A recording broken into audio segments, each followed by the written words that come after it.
નમસ્કાર દર્શક મિત્રો, હું છું રૂપલ વેચિયા. સંપૂર્ણ ન્યૂઝમાં આપનું સ્વાગત છે. થરાદ તાલુકાના બોઢણપુર ગામમાં 50 થી 65 જેટલા પરિવારોએ તેમના 40 થી 47 77 વર્ષ જૂના રહેણાંકના મકાનોને નિયમિત કરવા અથવા મફત પ્લોટ ફાળવવા માટે વાવ થરાદ જિલ્લા કલેક્ટર કચેરીમાં રજૂઆત કરી છે. આ પરિવારો દાયકાઓથી ખળવાડ તરીકે ઓળખાતી જમીન પર ઘરો બનાવીને રહે છે.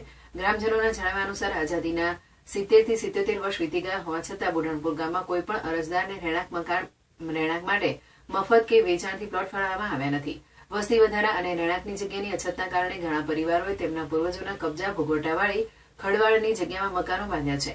ગામના રમેશભાઈ પટેલે જણાવ્યું હતું કે 77 વર્ષથી 63 થી 65 પરિવાર આ ખડવાળની જગ્યામાં રહે છે.